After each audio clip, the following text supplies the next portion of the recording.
Thanks for joining us. We'll have to have you sign your magazine later. But the other one that broke the narrative is The Pale King by David Foster Wallace. Oh, He's a big writing monster. mhm. And he wrote this book called Infinite Jest. And it's like a 1,000-page novel, but it has 200 pages of footnotes. But it's a novel. So you're like reading through the novel, you have to stop and go read the footnotes. And the footnotes would be like a whole story about like someone's IMDb page, and it's like completely made up. There's like 30 films he made up. But The Pale King's about the IRS, our tax system in the US, and how horrible it is to work there. And he intended to make it as boring as possible. And it actually got so boring that later, it's really sad, but later he committed suicide. Maybe because of this book, because it was so boring. So it's unfinished, this unfinished book. And you get like 200 pages in. And then all of a sudden he's like, you know that thing at the beginning of the book where it says, this book is not based on all persons living or dead. This is, for copyright reasons, this is a fake story. He's like, that's not true. I really worked at the IRS. I worked there for 6 months. This is all based on true stuff. And then in the narrative, he gives his social security number. He's like, my social security number is 45102-3. And he gives all of his information. And you're like, this is true. He's just broken the narrative like right open. And I don't know which side is true. I don't know if David Foster Wallace worked at the IRS and they covered it up, or if he's just breaking the narrative and making the book awesome. But these are the kind of things you do when you read like a really advanced and challenging book. Like these are the kind of books where like normal people don't read them because it's not fun. Oh yeah. Like the first chapter is like all this description of the shoes of the characters. Like he's in the dean's office and he's in trouble and he's looking at everyone's shoes, and it's like the dean had brown penny loafers with a stain on the right side. It looked like they've been worn for some time. Like he'll just go forever on the shoes. Yeah, I actually can imagine that because this reminded me of some like popular author like Umberto Eco. He actually does pretty much the same. Yeah, Like yeah. I remember one of his books. I mean, I don't read fiction, Mhm. but the one I was just looking through, and there were like first 100 of pages with a description of some building. Yeah, But yeah. it was extremely boring. And yeah, you have to read the footnotes to understand what the fuck is this about. And it really means something else and something Yeah, like and then that. it means something else. And then in the end, you're like super confused because you don't get anything. I really like that when they do that. I think part of it's like I can see how people get mad and upset and throw the book across the room and never read it again. But then there's these other readers, and these are the readers that David Foster Wallace is looking for. They feel challenged by it. They're like, oh, 100-page description of a building. What else you got? Like, really? I was talking yesterday about Bret Easton Ellis. He writes some really great books. And he also wrote American Psycho. It's like super lightning rod type thing. But in Rules of Attraction, it starts on like page 23 in the middle of the narrative, in the middle of the sentence, and it just starts. And I was telling my friend, I was like, it's as if you found a paperback at a motel and like the front cover's been ripped off and these pages are gone forever. But the book's so good, you're like, I'm interested. Like you start turning the pages, you don't know the characters. You started mid-sentence.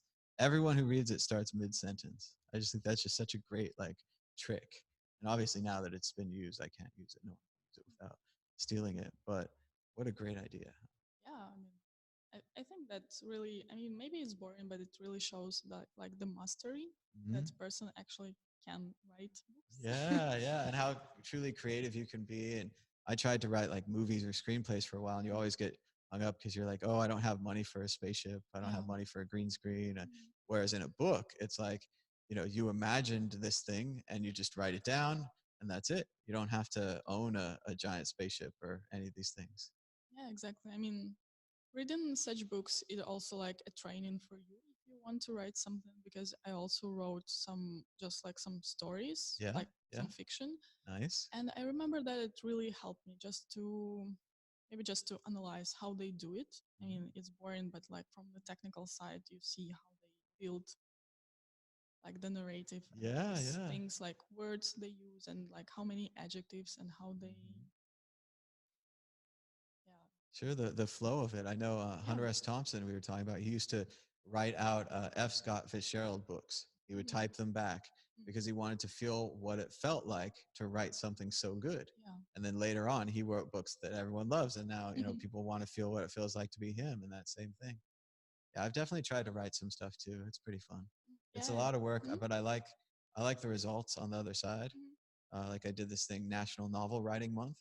Every November of every year, you're supposed to write 50,000 words in 30 days.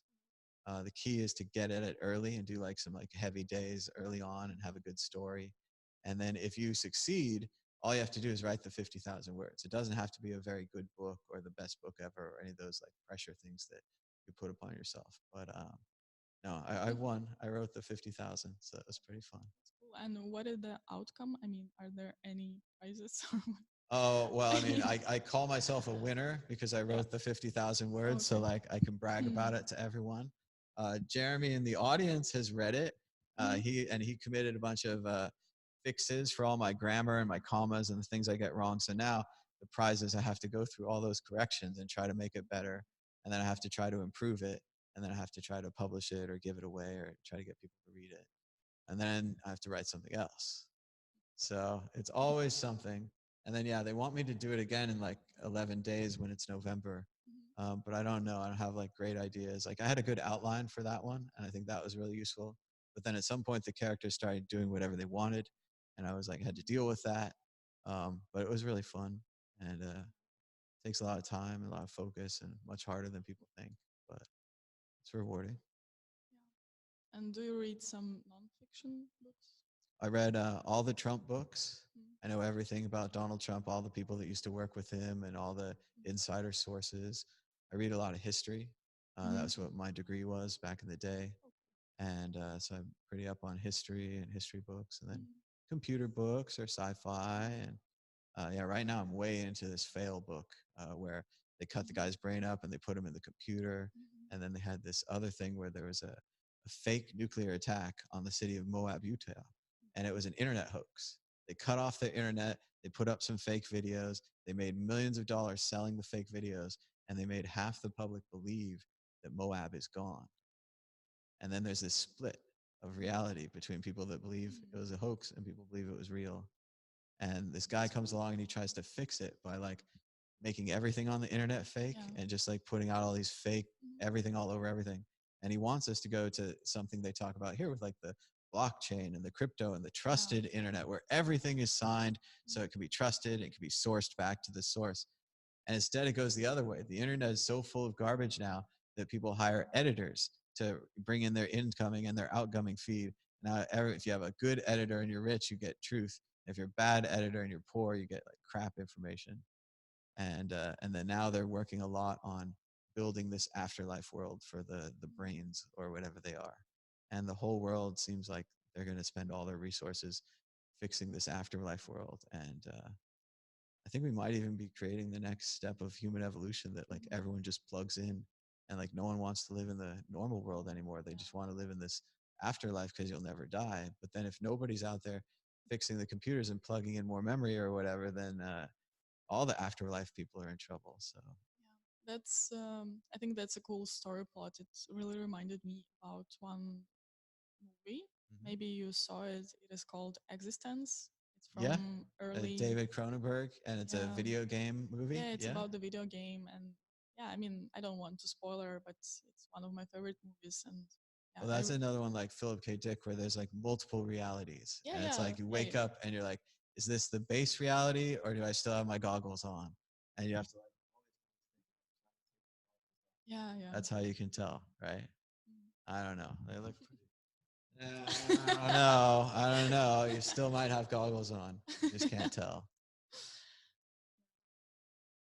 All right, Katia. Well, it's been great hanging out. Yeah, thank you. And the internet's enjoyed it a lot. There's, it's cool. I enjoyed it as well. I mean, it was really nice to talk to you. Thanks for everyone who was listening. Yeah.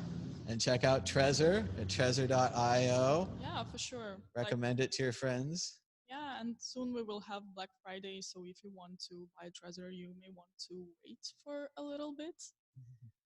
There we go. There's always good sales on Black Friday. So it's coming up soon. Yeah, all right. Well, let's say goodbye to the audience. Thanks, everybody. We've been at the Lightning Conference for the last 2 days. I'm not sure if I'm going to leave the setup up they seem to close things down here, so I might be better off putting it back in the bag and sending it on to Birmingham. We'll be back again for BitProm and Birmingham, November 1st, about 2 weeks from now. I'm going to Scotland and Ireland first. Hopefully they sort out the Brexit thing and I'm able to travel. I bought a plane ticket, but I might be stuck in Ireland forever, which I'm also okay with. It sounds fun. I've never been there and they talk funny, so I look forward to that. But yeah, they're saying all kinds of things in the chat, but I don't know what it is. So until next time, bye-bye.